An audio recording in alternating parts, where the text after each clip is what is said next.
We are watching something unfold that does not belong to the normal rules of the modern world, something that feels less like diplomacy, less like law, and more like a scene ripped out of an imperial age who we're told no longer exists. A sitting head of state, the president of Venezuela, is not addressing his nation from a palace in Caracas. He is not surrounded by generals, flags, or cheering supporters. Instead, he is standing inside a federal courtroom in the United States. There is no presidential sash on his chest, no seal of office behind him. According to reports, he was taken wearing pajamas and cheap plastic flip-flops, the uniform of a man who never expected to be dragged into history that night. To understand how extraordinary this moment truly is, we first need to understand where this man is sleeping now. Not a palace, not a safe house, not even a comfortable detention facility reserved for high-ranking political prisoners. He is being held inside the Metropolitan Detention Center in Brooklyn, a place that, on official paperwork, is described as a federal administrative facility, but on the streets of New York carries a very different name. They call it the Beast. MDC Brooklyn is not designed to rehabilitate. It is not designed to correct behavior or prepare inmates for reintegration into society. It exists for one purpose only: to break people. This is the holding pen for individuals the United States government considers too dangerous, too politically explosive, or too symbolically powerful to place anywhere else. The kind of people whose very existence is seen as a risk. This is the same concrete box that once held Joaquin El Chapo Guzman, the same walls that confined Ghislaine Maxwell, a place so infamous that U.S. senators have walked out of inspections. Visibly shaken, reports describe food crawling with maggots, cells plunge into darkness for days during winter blackouts, inmates shivering through polar vortexes, while guards huddled around portable heaters. And this is now the residence of a man who, until recently, controlled the largest proven oil reserves on Earth, a president reduced to a number, a sovereign leader stored like contraband. And that raises a question far more disturbing than how he was captured. Why was he treated this way? Why wasn't he quietly removed, diplomatically neutralized, or exiled in silence? Why the humiliation? Why the spectacle? Because this was never just about removing a man, it was about sending a message. To understand why the United States chose humiliation instead of discretion, there is an old military parable that explains this moment perfectly. A strict officer is inspecting his unit and notices that one soldier has violated regulations. The man hasn't shaved his beard. The officer doesn't shout. He doesn't issue a warning. Instead, he orders the soldier to step forward in front of the entire formation. Then the officer pulls out a razor. No water. No soap. Right there, in front of everyone, he shaves the soldier's face dry. It is brutal. The blade tears at skin. Blood appears almost immediately. The pain is real, and the scars last. When the officer finishes, he turns back to the rest of the platoon, and he notices something remarkable. Every other soldier is already shaving, frantically, carefully, with soap and water. They understand a lesson instantly. If they do not comply comfortably on their own terms, authority will ensure compliance in the most painful way possible. This is what the Venezuelan president is experiencing. He is getting the dry shave. The United States is not simply detaining him, it is deliberately stripping him of dignity, status, and symbolism in the most public way possible. Because the true audience is not sitting in that Brooklyn courtroom, the true audience is watching. From presidential palaces across Latin America, in Mexico City, in Brasilia, in Bogota, leaders across the region are studying every detail of this operation. How quickly it happened, how completely his security collapsed, how easily a sovereign leader was transformed into a criminal defendant. The message being sent is unmistakable.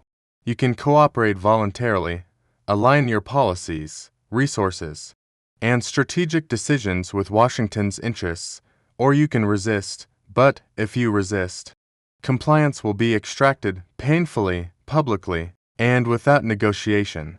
This is why the capture of the Venezuelan president is not merely a legal case or a counter-narcotics operation.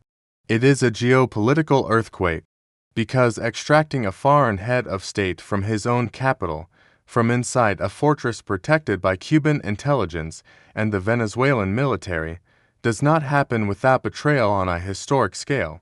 Someone opened the gates, someone sold him out, and, while the official narrative describes a clean, surgical operation, the reality beneath the surface is far darker. This wasn't just a raid.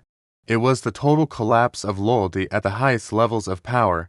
It was the penetration of one of the most paranoid security apparatuses in Latin America, and it was almost certainly the result of a geopolitical deal that reshaped the global energy map overnight, which raises questions no press briefing has answered. How did U.S. intelligence locate a man who moved between hardened bunkers? Where was the Venezuelan military that had sworn loyalty to the revolution for decades? And most importantly, what does Washington intend to do now that it has crossed this line? Because this is not just about arresting a man accused of drug trafficking. Something much older has been reactivated, something that has shaped the centuries of American power. The official justification for this operation is familiar, almost boring in how often it has been used: drug trafficking, narco-terrorism, criminal networks poisoning American society. According to the U.S. Justice Department, the Venezuelan president was not acting as a head of state, he was acting as a criminal kingpin, flooding American streets with cocaine, weaponizing drugs as a tool of chaos. If that story were true, then everything that followed would be simple: an arrest, an extradition, a courtroom, case closed. But this explanation collapses the moment you apply even minimal scrutiny. The United States has tolerated, negotiated with, and openly supported leaders accused of far worse crimes when it suited American interests. Entire governments implicated in trafficking have remained untouched as long as they aligned strategically with Washington. So why now? Why this man? Why this level of force? Because drugs were never the real reason. What we are witnessing is not a criminal prosecution. That is the violent, physical reactivation of a 200-year-old doctrine that claims an entire hemisphere as a strategic backyard. The Monroe Doctrine. In its original form, the Monroe Doctrine was framed as a defensive declaration, a warning to European empires not to interfere in the affairs of the Americas. But beneath that language was something far more ambitious: ownership, the assumption that the Western Hemisphere did not merely belong to independent nations, but existed within a U.S. defined sphere of control. For most of the last century, this doctrine pulsed quietly in the background of American foreign policy. It justified coups, invasions, and blockades, but it was rarely stated out loud. In recent decades, it seemed almost obsolete, a relic of Cold War arrogance, until now, because the seizure of the Venezuelan president is not subtle, it is not deniable, it is not wrapped in the language of democracy or humanitarian intervention. It is loud. It is a declaration that the Monroe Doctrine is not only alive, but evolving, and far more aggressive than before. This is not Monroe Doctrine 1.0. This is Monroe Doctrine 2.0, and the target is no longer European empires. The target is China. The operation in Venezuela signals that the United States has entered a phase where resources, oil, minerals, lithium, rare earths, are treated as zero-sum assets. If China gains access, the United States loses power, and in that calculation, sovereignty becomes negotiable. To understand how this logic developed, we have to go back to the moment the doctrine was born, to a time when America was weak, insecure, and bluffing, because the most dangerous empires are not the ones that act when they are strong. They are the ones that wait. To understand what is happening today, we have to travel back more than 2 centuries, to a moment when the United States was not an empire at all. In 1823, America was a fragile, uncertain republic. Its navy was small, Its economy was developing, and its ability to project power beyond its borders was limited at best. Yet that year, President James Monroe stood before Congress and issued one of the most audacious declarations in modern history. The Western Hemisphere, he announced, was closed. No new European colonization, no interference in the affairs of North or South America. Any attempt to do so would be considered an act of aggression against the United States. On paper, it sounded like dominance. In reality, it was a bluff. At the time, the United States could not possibly enforce such a claim against the true empires of the era, Britain, France, and Spain. The Royal Navy alone could have erased American shipping lanes overnight, and the British knew it, recognizing a shared interest in keeping rival European powers out of Latin America's lucrative markets. London approached Washington with an offer, a joint declaration. Britain would provide the ships, America would provide the geographic legitimacy. Together, they could police the hemisphere. It was a tempting proposal, a pragmatic one, but inside the White House, one man saw further than anyone else. John Quincy Adams, then Secretary of State, understood something most politicians miss. Power is never shared forever. He walked into Monroe's office and argued against the British offer. He warned that the United States should not become, in his words, a co-boat in the wake of the British man of war. If America tied its doctrine to British power, it would inherit British limits. Instead, Adams proposed something radical: issue the doctrine alone, claim the hemisphere now, not because the United States could control it today, but because one day it would. And that is exactly what they did. The Monroe Doctrine was not about present strength, it was about future entitlement. It was a reservation, a flag planted not in territory, but in time. For 200 years, that flag has remained in place, sometimes ignored, sometimes invoked openly. It justified the invasion of Panama, the blockade of Cuba, the destabilization of Chile. Each time, the language shifted from security to anti-communism to democracy, but the logic never changed. This hemisphere is ours. In recent years, many believed that era had ended, that globalization had replaced spheres of influence, that economics had softened imperial instincts. They were wrong, because the doctrine never disappeared. It was waiting, and now, in a world defined by resource scarcity and strategic competition, it has returned, not as history, but as policy. For most of the 20th century, American interventions were wrapped in ideology. First it was monarchy, then fascism, then communism, then terrorism. Each era came with its own moral justification.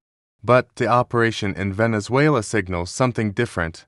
This time, the United States is not pretending. This is not about spreading democracy. It is not about human rights. It is not even primarily about drugs. It is about resources, oil, minerals, energy security, and the supply chains that determine who dominates the global economy. In this new world, ideology is a distraction, resources are the battlefield, and this is where China enters the picture. Over the past 2 decades, Beijing has executed a quiet but relentless strategy. It did not invade. It did not overthrow governments. Instead, it invested ports, roads, power plants, mines across Africa, Asia, and Latin America. China traded infrastructure for access, securing long-term contracts for oil, copper, lithium, and rare earth minerals. The United States watched this unfold with growing alarm, because whoever controls the raw materials controls the future. From electric vehicles to fighter jets to artificial intelligence, this fear explains a moment that once seemed absurd. When Donald Trump floated the idea of buying Greenland, the world laughed.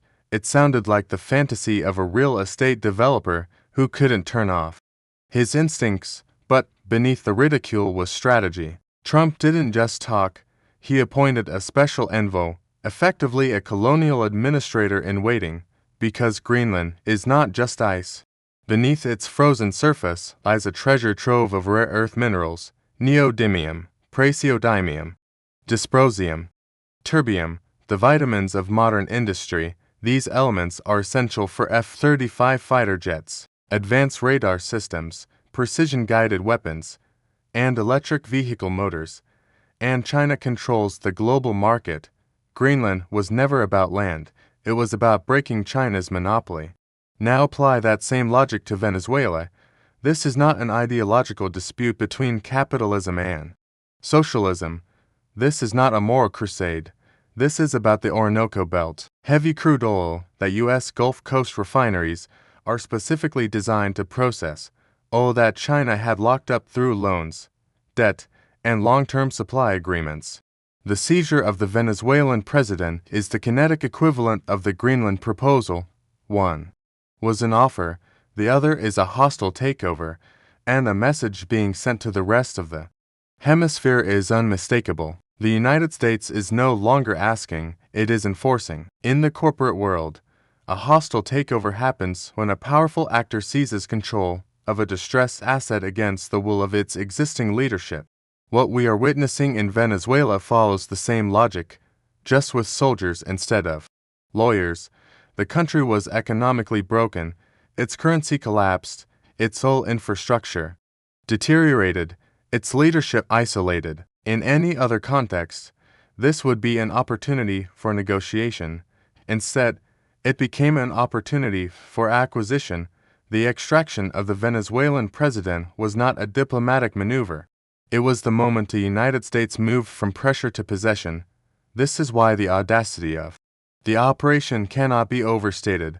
A sovereign head of state was removed from his own capital, from behind layers of military protection, from inside a security system designed by Cuban intelligence, one of the most effective regime survival machines on earth. This was not meant to be subtle, it was meant to be seen, because visibility is part of enforcement. The implications go far beyond Venezuela. If this can be done to a country sitting on the world's largest proven oil reserves, it can be done to anyone.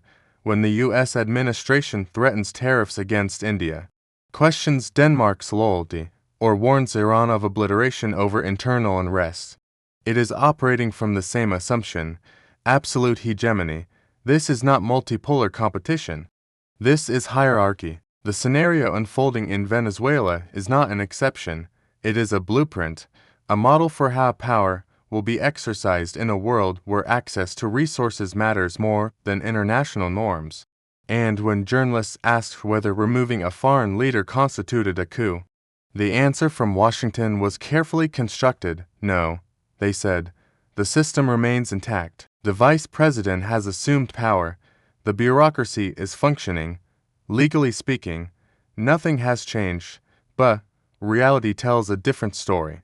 Because power did not transfer through democratic will, it transferred through acceptability. The new acting president is not the most popular figure in Venezuela, she is the most acceptable one.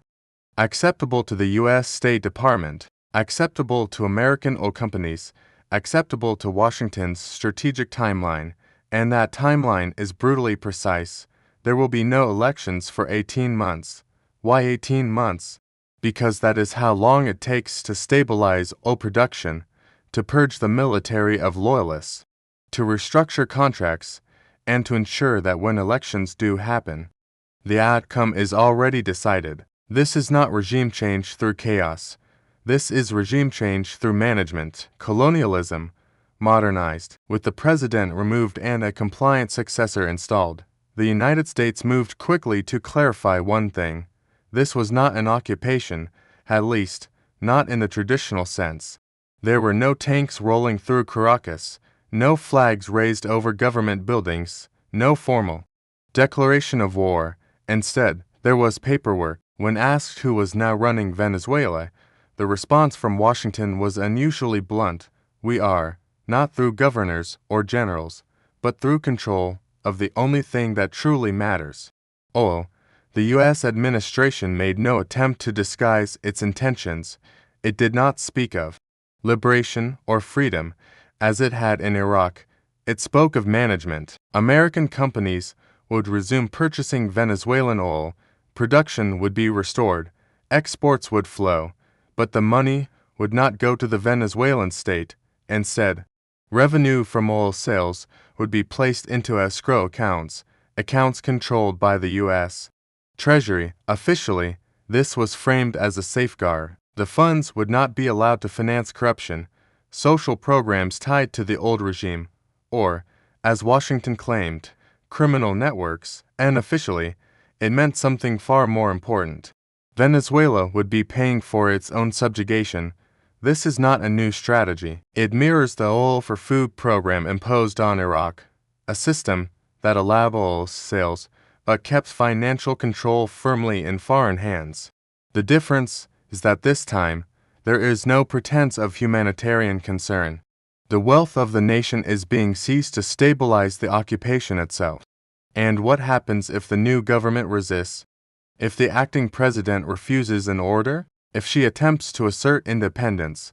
The answer from U.S. officials was chilling in its simplicity. They would hit them again. Force is no longer the last resort, it is the opening move. This is the Monroe Doctrine stripped of diplomacy, reduced to its rawest form. But even this level of control raises a critical question. How did the United States manage to pierce a security apparatus specifically designed to prevent exactly this outcome? How do you reach a man protected by Cuban intelligence, an organization legendary for keeping regimes alive? The answer lies not in technology, but in betrayal. The most unsettling aspect of this entire operation is not the firepower, it is the access. You do not extract a sitting president from a fortified capital simply by flying better drones or intercepting more signals. You do it by collapsing trust for years. The Venezuelan president had lived inside a moving fortress. He rotated between hardened military bases and underground bunkers, 8 locations, different schedules, different security teams. This system was designed by Cuban intelligence, the G2, an organization whose reputation borders on myth.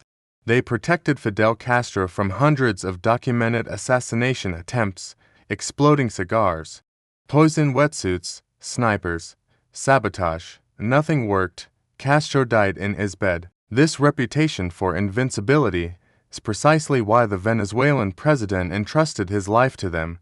He believed Cuban intelligence was incorruptible. That belief was fatal. According to details emerging from U.S. defense sources, the operation in Caracas was not rushed, it was not opportunistic, it was the final act of a long-term intelligence campaign. We are talking about roughly 200 elite operatives, CIA paramilitary officers and specialized FBI assets, embedded inside Caracas for months. 200. In a city supposedly on high alert under the threat of imminent confrontation with the United States, that alone signals a catastrophic failure of Venezuelan counterintelligence. Either the regime was blind, or it had been bought. The narrative now being quietly circulated is that the decisive betrayal came from inside the Cuban-designed inner perimeter itself. A handler responsible for the president's immediate security allegedly provided real-time geolocation data, not a rumor, not a guess, a confirmation. He is here tonight. But intelligence alone was not enough. The United States did not gamble on a single opportunity. They rehearsed in a classified facility inside the United States, likely in Nevada or Florida. The military constructed a full-scale replica of the president's safe house. For 60 days, Tier 1 operators from Delta Force and SEAL Team 6 ran the same scenario over and over again. Every hallway, every guard rotation, every possible escape route. This was not a raid. It was a certainty, and when the moment came, it did not involve airstrikes or missile launches that would trigger radar systems. It involved silence, boots on the ground, precision, extraction. The Venezuelan air defenses, Russian-made S-300s and S-400s, never fired, not because they failed, but possibly because someone told them not to, and that opens the door to a far more disturbing geopolitical question. What if Venezuela was not just betrayed by individuals, What if it was traded? To understand what may have happened next, we need to look beyond Caracas and Washington, all the way to Moscow, buried inside congressional testimony by Fiona Hill, a former National Security Council official specializing in Russia and Europe. Was a revelation that barely made headlines, but intelligence analysts noticed. Hill described back-channel diplomatic conversations in which Venezuela may have been quietly placed on the negotiating table. The implication was staggering. Russia, facing an existential confrontation in Eastern Europe, may have been offered a deal. Step back from Venezuela, from your outpost in the Western Hemisphere, and in return, gain strategic freedom of action in Ukraine. In this framing, Venezuela was not an ally, it was a bargaining chip. For Moscow, the logic is brutally pragmatic. Ukraine is a queen on the chessboard, Venezuela is a pawn. Control over Ukraine determines Russia's security buffer, its access to warm water ports, and its future as a regional power. A foothold in the Caribbean, while valuable, is not existential. If sacrificing a Latin American ally buys leverage in Eastern Europe, it is a trade an empire might make without hesitation. This possibility reframes everything. It suggests the Venezuelan president was not simply outplayed by U.S. intelligence, he was abandoned. The Russian defensive umbrella, the very systems meant to guarantee his survival, may have been quietly folded away. This would explain the silence. The S-4O batteries did not engage. The alarms did not escalate. The response never came. In the ruthless arithmetic of geopolitics, loyalty lasts only as long as it remains useful. And this is why the true tragedy of this story is not personal. It is structural. The fate of entire nations can be decided in rooms they are not allowed to enter. But even Russia is not the biggest loser in this exchange. That distinction belongs to someone else, someone watching this unfold with far greater alarm. In this geopolitical exchange, Russia may have lost a pawn, but China lost something far more valuable. For Beijing, the collapse of the Venezuelan government is not just a diplomatic setback, it is a strategic catastrophe. To understand why, we need to look at the numbers. 4 years. China was the primary patron of Venezuela's energy sector. At various points, nearly 90% of Venezuelan oil exports flowed east, not as cash sales, but as repayment for massive Chinese infrastructure loans, highways, housing projects, power plants. China did not just buy oil, it bet on regime survival. Those bets are now worthless. With the United States seizing effective control over Venezuela's oil production, Chinese contracts are being quietly nullified. The crude will no longer flow to Shanghai. It will flow north to Houston. This is not an isolated incident. It is part of a broader pattern of systematic pressure on China's energy security. Look at the global map. Instability in the Red Sea has disrupted shipping through the Suez Canal, forcing Chinese exports to take longer, more expensive routes around Africa, in the Americas.